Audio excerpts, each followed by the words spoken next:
வணக்கம் நண்பர்களே. ஒவ்வொரு நாளும் சுவாரஸ்யமான பதிவுகளுடன் சாமுண்டி மந்திராலயா. இன்றைக்கி பதிவில் என்ன பார்க்க போகிறோம்னா எச்சினி. அந்த எச்சினினா என்ன, எச்சினி சார்ந்து என்ன விஷயங்கள்ங்கிறத ஒரு வீடியோ நான் போட்டுட்டு வரேன். எச்சினி வச்சு என்ன பலன் அடையலாம் அப்படிங்கிறதும் ஒரு தெளிவாக இருக்கணும். நம்ம மாந்திரிகத்தில் மிக முக்கியமான ஒரு பங்கு வகிக்கக்கூடியது என்னது அப்படின்னா எச்சினி தான்.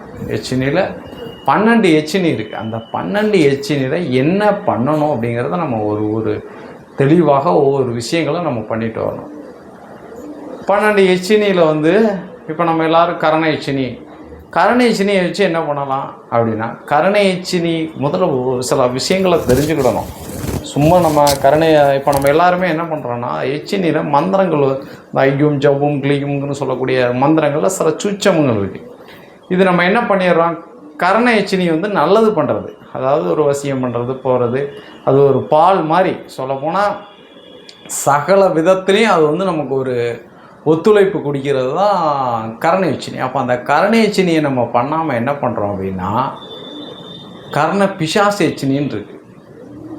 கரண பிசாசுன்னு ஒன்று இருக்குது. அந்த எச்சினியில், அந்த 12 எச்சினியில் கரண எச்சினி பிசாசுன்னு ஒன்று ஒரு மாந்திரிக அடிப்படையில் உட்காந்து ஒரு பேர்கள் சொல்லுவாங்க. நமக்கு அதை பிசாசுன்னு சொல்லுவோம்.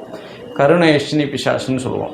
கருணை எச்சினி வேறு, எச்சினி பிசாசு வேறு. இப்படி இருக்கையில் நம்ம என்ன பண்ணுறோம் அப்படின்னா, அந்த எச்சினி பிசாசுக்கு உண்டான பூஜை மந்திர உச்சாரணம் பண்ணிக்கிறதுனா அது நெகட்டிவ் கொடுக்கக்கூடிய பொருள். அது இப்போ நம்ம மாந்திரிகர் பயங்கரமான வேலையில் இருக்குன்னா அது நெகட்டிவ் மட்டுமே கொடுக்கும். அப்போ அந்த நெகட்டிவ் கொடுக்கக்கூடியதில் நம்ம என்ன பண்ணுறோம், அந்த எச்சினியை நம்ம மந்திர உச்சாரணம் பண்ணிடலாம். அது சார்ந்த விஷயங்கள் தான் நமக்கு பாதிப்படையும். அதனால் அந்த 12 எச்சினியினுடைய தெளிவு என்ன, எந்த எச்சினி எந்த மந்திரங்கள் அப்படிங்கிறதுலாம் ஒரு பதிவு இருக்கும். எச்சினிங்கிறது எல்லாருமே வழிபடலாம். கருணை எச்சினி எல்லோரும் வழிபடலாம். மக்கள் கருணை எச்சினி நினச்சி நீங்கள் தீபம் போட்டு நீங்கள் என்ன குறைகளை கேட்குறீங்களோ கொடுக்கும். எச்சினி பிசாசு, கருணை எச்சினி பிசாசுன்னு ஒன்று இருக்குது, அதுக்கிட்ட போகக்கூடாது. 12 எச்சினியும் 12 விதமான வேலை செய்யும். 12 விதமான மந்திரங்கள் ஐயும் ஜவ்வும் கிளிவுங்கிற மாதிரி தான் போகும். அதில் எதை முன்ன போடணும், எதை பின்ன வைக்கணும் அப்படிங்கிறது தெரிஞ்சுக்கிட்டால் தான் அந்த எச்சினி சார்ந்த விஷயங்களை நம்ம வெற்றி அடைய முடியும். நண்பர்களே, எச்சினி பற்றி எனக்கு தெரிந்த அளவே ஒரு 10 வீடியோ போடலாம். தெரியாத பெரிய பெரிய குருமார்கள்லாம் கடல் மாதிரி அதை தெரிஞ்சு வச்சுருக்காங்க.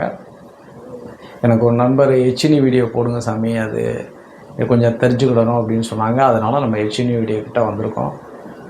12 எச்சினியும் 12 விதமான வேலைகள் செய்யும். எந்த எச்சினி எந்த வேலைக்கு பயன்படும் அப்படிங்கிறத மிக துல்லியமாக சாமுண்டி மந்திராலயா அவங்களுக்கு தொகுத்து வரும். நண்பர்களே, நன்றி, வணக்கம்.